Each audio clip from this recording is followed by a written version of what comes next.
देवर भाग भाग कर मेरे सारे काम करता, मैं भी उसको राजी रखती।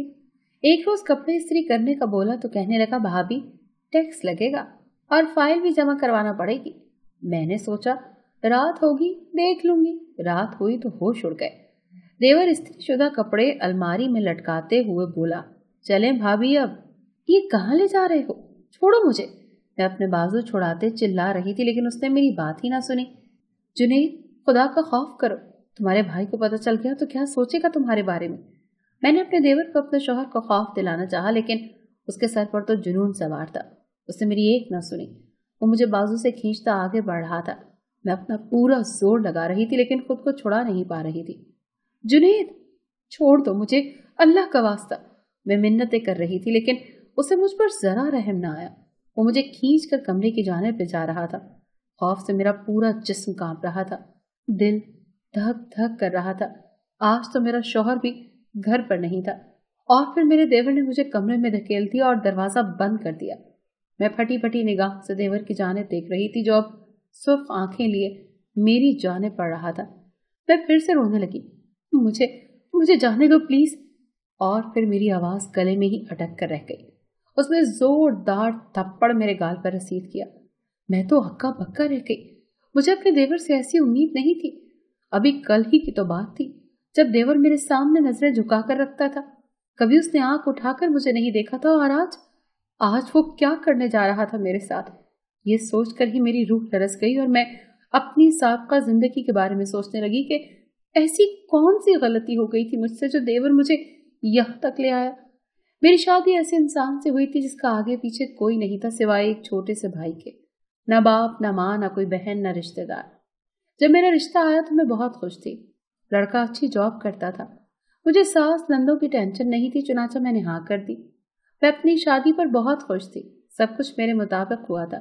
मेरा शौहर अच्छा इंसान था। वो ज्यादातर मसरूफ रहता था। मेरा एक 14-15 साल का देवर था जो स्कूल में पढ़ता था। मेरे शौहर ने बताया कि इसकी गैर मौजूदगी में सारा काम देवर करता है। वो सुबह उठकर अपने लिए और अपने बड़े भाई के लिए नाश्ता बना दिया करता था। इतवार वाले दिन मशीन लगाकर कपड़े धो देता। 2 दिन बाद मेरे पूरे घर की सफाई कर देता। शाम का खाना बाहर से ले आता। वो पढ़ने में भी अच्छा था, इसीलिए रात को अपने लिए चाय बनाता तो अपने भाई के लिए भी बना लेता। मैं ये सब सुनकर हैरान रह गई। वो सीधा साधा मासूम सा लड़का काफी मेहनती था। फिर मेरे शौहर ने मेरा हाथ थामते हुए कहा कि मेरा भाई बहुत छोटा था जब माँ बाप एक हादसे में हमें छोड़कर चले गए। अपना और अपने भाई का पेट पालने के लिए मैं काम करने लगा। मेरे भाई को कभी माँ बाप का प्यार नहीं मिला। वो अल्लाह के करम से पल गया और अब मुझे संभाल रहा है। मैं बस पैसे कमाता हूँ, लेकिन घर कैसे बनाते हैं ये मेरे 14-15 साल भाई को अच्छे से पता है। अब तुम आ गई हो ना, तो इसका ख्याल रखना। इसे अपने छोटे भाई या बेटे जैसी मोहब्बत देना। मैंने ये सब बातें खामोशी से सुन ली और अपने शौहर से कहा कि फिक्र मत करें और मैं सब संभाल लूंगी। लेकिन सच बात तो ये थी कि मुझे थोड़ा गुस्सा आया कि मेरा शौहर अपने भाई की तारीफें ही किया जा रहा है। खैर, अगले दिन मेरी आंख देर से खुली। देखा तो शौहर जा चुका था। मैं बाहर आई तो देवर को किचन में चाय बनाते देखा। आजकल उसके इम्तिहानात हो रहे थे और वो खूब दिल लगाकर पढ़ रहा था। उसे देखकर मेरे जहन में ख्याल आया और मैंने फौरन अमल करना जरूरी समझा। जुनैद, मैंने उसे प्यार से पुकारा। जी भाभी। उसने फौरन अदब से जवाब दिया। उसकी नजरें झुकी हुई थी। उसके चेहरे पर मुझे खौफ दिखाई दे रहा था। मैंने सुना है तुम नाश्ता बहुत अच्छा बनाते हो। मैं भी तुम्हारे हाथ का नाश्ता करना चाहती हूँ। मुझे कराओगे नाश्ता? मेरी बात सुनकर उसने हैरत से सर उठाकर मुझे देखा। उसकी आंखों में हैरानी थी। आप बैठे, मैं अभी बना देता हूँ। वो खुश हो गया और फिर खुशी खुशी नाश्ता बनाने लगा। मेरा प्लान कामयाब हो चुका था। मैं एक अंगड़ाई लेते अपने कमरे में वापस आ गई और अपने बेड पर लेटकर मोबाइल चलाने लगी। 10-15 मिनट के बाद ही जुनैद गर्मा गर्म नाश्ते के साथ हाजिर हो गया। मेरी भूख तो एकदम से बढ़ गई। खुशबू तो बहुत अच्छी आ रही थी। मैंने तारीफ करते हुए कहा, भाभी आप पहले खाकर देखें, फिर बताइएगा कि ये पराठा कैसा बना है, और ऑमलेट भी। उसके चेहरे पर मासूम बच्चों जैसी मुस्कान थी। मैं दिल ही दिल में हंसी। वो चला गया और मैंने खूब अच्छे से नाश्ता किया। इसके बाद मैं फिर सो गई। जब उठी तो लंच टाइम था। गर्मियों का मौसम था और अब मेरा कुछ भी बनाने को दिल नहीं कर रहा था। मैं कुछ सोचते हुए कमरे से निकली और जुनैद के कमरे की तरफ बढ़ी। वो पढ़ रहा था। मैंने उसे कहा कि नाश्ता तो बहुत अच्छा बना था, अब ऐसा करना लंच भी तुम बनाना। बिरयानी बना लेना, तुम्हारे भाई भी शौक से खाते हैं। और मैं भी तुम्हारे हाथ की बिरयानी चख लूंगी। इसके बाद तो सारा काम मैंने ही करना है। ये बात सुनकर उसके चेहरे पर परेशानी उभरी। भाभी, वो दरअसल मेरा कल पेपर है। खैर चले, मैं कोशिश करता हूँ। मैं जानती थी वो मेरी बात टाल नहीं सकता, और वैसे भी उसने पढ़ लिख कर कौन सा अफसर लग जाना है। उसे बिरयानी का बोलकर मैं अपनी दोस्त के साथ शॉपिंग पर चली गई। 3 घंटे बाद लौटी तो सारा घर चमक रहा था। मैं समझ गई कि सफाई मेरे देवर की कमजोरी थी। वो घर को गंदा नहीं देख सकता था। और फिर मेरी यही रूटीन चल निकली। अक्सर शौहर बिना नाश्ता किए चला जाता, अक्सर मैं उसे बना देती और अक्सर मेरा देवर। उसे मैट्रिक के पेपर हो गए थे और अब वो फ्री होता था तो सारा घर का काम भी वही करता था, क्योंकि मैं तो नाश्ते के फौरन बाद सो जाती और उठकर अपने कमरे की सफाई कर लेती। शाम का खाना भी देवर बनाता और शौहर के आने पर मैं रोटी बना लेती और चाय भी, जिससे शौहर को लगता कि सारा काम मैं करती हूँ। हफ्ते बाद कपड़े मेरा देवर धो देता, वो खामोशी से सारे काम कर लेता।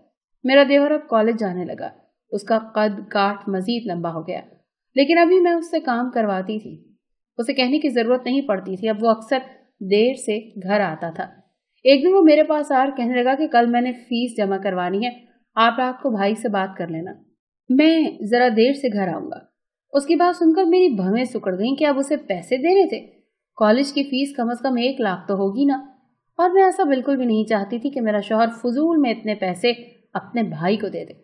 चुनाचा मैंने शाम को शौहर को बताया ही नहीं, और सुबह हुई तो देवर ने फीस का पूछा।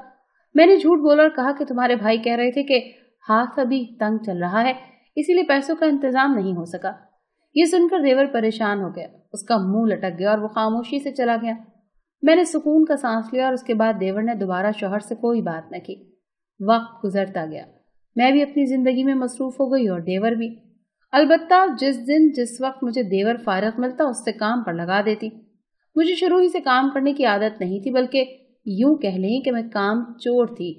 मैंने सोचा था ससुराल जाकर नौकरानी रख लूंगी, लेकिन यहाँ मुझे मुफ्त में काम करने वाला देवर मिल गया था, इसीलिए अब नौकरानी की भला क्या जरूरत थी। जिस दिन शौहर घर होता मैं तबीयत खराब होने का बहाना बना लेती और शौहर उस दिन खाना बाहर से ले आता। मैं बिल्कुल वैसी जिंदगी जी रही थी जैसी मैं चाहती थी। मेरा देवर अब रात को 10-11 बजे वापस आता और सुबह जब मैं उठती तो किचन साफ सुथरा होता, क्योंकि रात को देवर सारे बर्तन धोकर और किचन साफ करके सोता था। मुझे कहने की जरूरत नहीं पड़ती थी। एक दिन मेरे शौहर ने देवर से पूछ ही लिया कि तुम रात गए तक कहाँ रहते हो। इस पर देवर ने कहा मैं ट्यूशन पढ़ाता हूँ। देवर ने स्पॉट से लहजे में जवाब दिया और चला गया। पहले तो मैं डर गई कि कहीं देवर फीस का जिक्र ही न कर दे, क्योंकि देवर के नाम पर मैं अक्सर अपने शौहर से पैसे लेती थी। वक्त गुजरता गया, देवर अब बड़ा हो चुका था। वो किसी काम के सिलसिले में शहर से बाहर चला गया और 2 महीने में किसी मुश्किल से गुजारे थे मैंने, ये मैं ही जानती हूँ। मुझे पूरे घर का काम करना पड़ता था, जो मुझसे होता नहीं था। मेरे तो जैसे होश ठिकाने आ गए। देवर ने घर को जाने कैसे संभाल रखा था। हर चीज परफेक्ट होती थी, अब हर जगह बर्तन बिखरे रहते थे। वक्त यूं ही पड़ लगाकर उड़ गया। देवर लंबे अरसे के लिए घर से गायब रहा। कभी कभार देवर से फोन पर बात हो जाती तो कहता, भाभी दोस्त के पास रावलपिंडी रहता हूँ, पढ़ाई जैसे ही खत्म होगी वापस आ जाऊंगा। 5 साल बीत गए। शौहर कभी कभार उससे जाकर मिल आता था और फिर एक दिन देवर वापस आ गया। मैं पहली बार उसके घर आने पर खुश हुई। मैंने उसकी खूब आवभगत की, अच्छा खाना खिलाया और उसका हर तरह से ख्याल रखा। देवर भी बहुत खुश नजर आ रहा था। वो पहले से काफी निखर गया था। शाम हुई तो मैंने देखा देवर अपने कपड़े इस्त्री कर रहा था। मैंने उसे कहा कि मेरी तबीयत ठीक नहीं है, आज तुम अपने भाई के भी कपड़े इस्त्री कर दो। देवर ने यह बात सुनी और कहा कि भाभी इस काम का टैक्स लगेगा और फाइल भी जमा करानी होगी। उसकी बात सुनकर मैं हंसी। मुझे लगा मजाक कर रहा है। चुनाचा मैंने कहा कि ठीक है, मैं टैक्स अदा कर दूंगी। देवर ने सारे कपड़े इस्त्री कर दिए और फिर जैसे ही शाम हुई तो मुझे अंदाजा नहीं था कि ये मेरी जिंदगी की सबसे खौफनाक रात बनने वाली है। शाम होते ही देवर मेरे कमरे में आया और कहा कि चले भाभी फाइल जमा करवाएं। वो काफी संजीदा था, लेकिन मुझे हैरत हुई कि किस फाइल की बात कर रहा है वो। कौन सी फाइल? मैंने हैरान होते हुए पूछा। ये तो आपको ऑफिस पहुंचकर ही पता चलेगा, देवर ने संजीदगी से जवाब दिया। अगर ये मजाक है तो मेरे पास बिल्कुल भी टाइम नहीं है, मुझे जरूरी काम है, मैंने लापरवाह अंदाज में कहा और अपना बैग उठाती कमरे से बाहर निकल आई। लेकिन देवर ने आगे बढ़कर झटके से मेरे बाजू थाम लिए। मुझे तो जैसे करंट लगा था। जिस देवर ने कभी मुझे नजर उठाकर नहीं देखा था, उसने आज मुझे छुआ था, और वो भी इस तरह। ये बहुत बड़ी बात थी। ये क्या बदतमीजी है, छोड़ो मेरा हाथ, मैंने गुर्राते हुए कहा। छोड़ दूंगा, पर पहले सारे हिसाब बराबर करने हैं। देवर का अंदाज कुछ ऐसा था कि मेरी रीढ़ की हड्डी में सनसनाहट हो गई। मैंने खुद को छुड़ाने की बहुत कोशिश की, लेकिन देवर मुझे खींचकर कमरे की जानिब ले जाने लगा। मैं डर गई थी और अब उसे ये कह रही थी कि तुम्हारा भाई तुमसे नाराज हो जाएगा अगर उसने तुम्हें मुझसे बदतमीजी करते देख लिया तो। पर उसने मेरी एक बात न सुनी। वो मुझे अपने कमरे में ले गया और एक जोरदार थप्पड़ मुझे मारा। ये थप्पड़ इसलिए कि आपने भाई को हमेशा धोखा दिया। वो गुस्से से लाल पीला हो चुका था। मैं तो हैरान रह गई थी। फिर उसने एक फाइल उठाई और मेरे सामने फेंकी। आप जो छुप छुप कर बिजनेस कर रही हैं, ये उसकी तफसील है। आपके जिम्मे जितना भी टैक्स है वो आपको अदा करना होगा। वो क्या बोल रहा था मुझे कुछ समझ नहीं आ रही थी। और ये देखें, मैं एक इनकम टैक्स ऑफिसर हूँ। जानता हूँ आप गलत कामों में मुलविस हैं, लेकिन इससे पहले कि इनकम टैक्स वाले आपको लेकर जाएं, खामोशी से टैक्स अदा कर दें। उसने अपना कार्ड मेरे सामने किया और मैं हैरान रह गई। वो वाकई ऑफिसर बन चुका था। इतना लंबा अरसा वो घर से इसीलिए गायब था कि वो ट्रेनिंग पर गया हुआ था। और इस फाइल में वो सारा हिसाब किताब है जो आपने मेरे नाम पर भाई से पैसे लिए हैं। वो सारे आपको मुझे अदा करने हैं। मैं खाली नजरों से देवर को देख रही थी। जाने उसे कैसे मेरे बिजनेस का पता चल गया था। हालांकि मैंने बहुत राजदारी से ये सारा काम किया था। जानती हैं, जब आप पहली बार इस घर में आई थी तो मैंने आपको भाभी नहीं माँ समझा था। मैं प्यार का भूखा बच्चा था। मैं थक गया था अपने नाजुक हाथों से काम करते करते। पर आपने क्या किया? आपने मुझे नौकर बना लिया। देवर की आंखों में आंसू आकर मेरा सर शर्म से झुक गया। मैं जानता था अगर मैंने इनकार किया तो आप मुझसे नफरत करेंगी, भाई को मेरे खिलाफ भड़काएंगी। इसीलिए मैं खामोशी से आपकी हर बात मानता गया। ये कैसा आईना दिखा रहा था वो आज मुझे। मैं तो जैसे जमीन में गड़ गई थी।